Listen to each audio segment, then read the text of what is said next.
Hey there, Wargamers, and welcome back to another Wargames Delivered video. Be sure to visit us at wargamesdelivered.com to get the paints, miniatures, and supplies used in this video below, and also refer a friend. You guys will both get a $10 discount code that you can use on your next order, and with that, let's get into the video.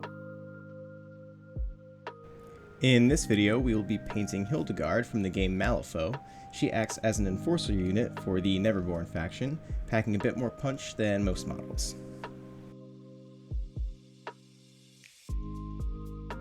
And to start this model off, I began with a zenithal highlight over the entire mini, being very generous with the matte white to get the best result out of our speed paints.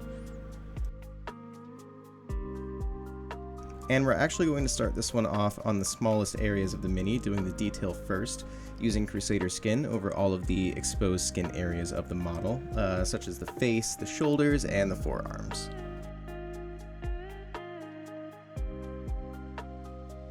And as always with our speed paint tutorial videos, try to have a little matte white or light gray nearby in case you need to fix any mistakes before switching over to the next step or the next speed paint.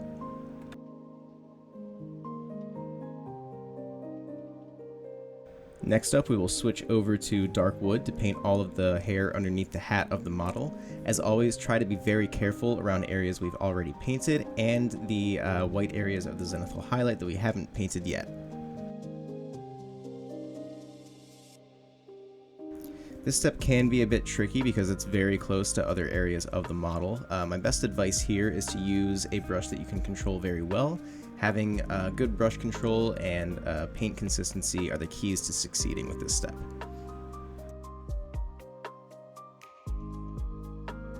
And of course, if you guys are interested in the model used here, or the paints, or any of the supplies we have links to those in the description below if you'd like to pick those up for yourselves. Once those two detail steps are dry, we're going to switch over to painting the bulk of the model here, switching over to Purple Alchemy and Speed Paint Medium to help the paint flow a bit smoother and give us a little bit more drying time to avoid overlapping and inconsistent speed paint layers here. We are going to paint the large areas of the dress and her hat with this color. Try to avoid the frills of the dress, the corset, and the gloves. Basically anything on the unit card that looks to be a dark purple we will save for a later step.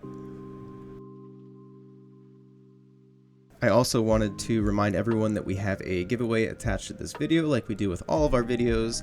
It is in the top link of the description below. Please visit our site and refer a friend for 5 extra entries. You'll also get a $10 discount code on our site.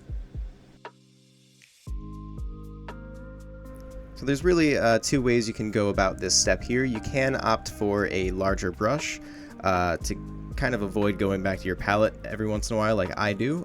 You can do this and get pretty good results.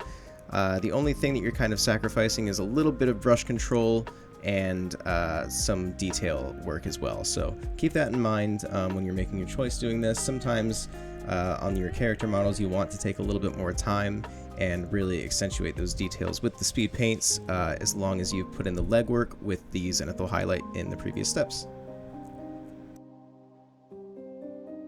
And I didn't show any cleaning steps in this video, but as you can see I always have a little bit of matte white on my palette just to clean up in between steps when needed.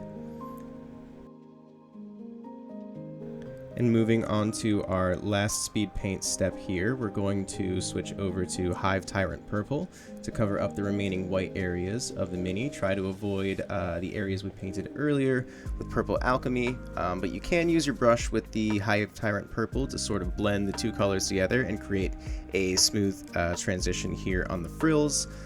Really just looking for every other detail that's not covered, we're going to go ahead and cover them with this color. And again, we're using the speed paint medium here quite a bit to give us a little bit more drying time and really more working time with the paint. It gives you a little bit more flow and consistency when you're painting. You can also work in layers with the speed paint if you use the medium as well. And with this, it kind of adds more options for tone and color as well. And again, just take your time here, working consistent layers. Try to use the speed paint almost as a wash. As you can see, the darker tones of the purple are building up in the recesses of the frills there. So that's really what we're going for. That's going to show a bit of a gradient between the raised areas and the recesses of the model here. With that, you'll also want to varnish your model afterwards. Be careful with brush on varnish with your speed paint miniatures. I recommend using a rattle can, or if you have an airbrush, run your varnish through the airbrush will make it a lot easier. Sometimes varnish can reactivate the speed paint if you don't wait long enough. If you do want to go with the brush on varnish, I would recommend waiting about a whole day to about 2 days before you go ahead and try to varnish the speed paint mini. And I really just wanted to make this video to show what you can do with just a few colors on your minis.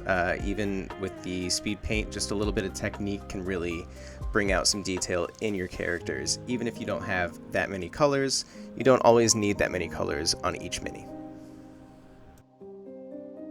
And if you'd like a little bit more detail on the face here, you could switch over to Corpse Pale from the acrylic line and just bring up the highlight on the cheekbones, the chin, the nose, areas like that.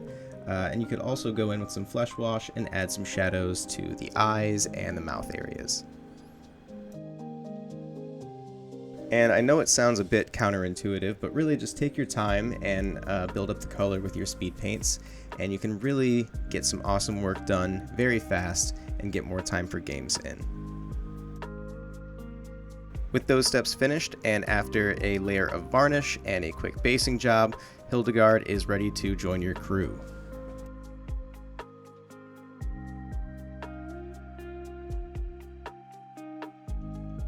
Thank you guys so much for watching. Be sure to like, comment, and subscribe if you enjoy our content here. And be sure to check out the top link in the description for the giveaway attached to the video. And thanks again, guys, and happy wargaming.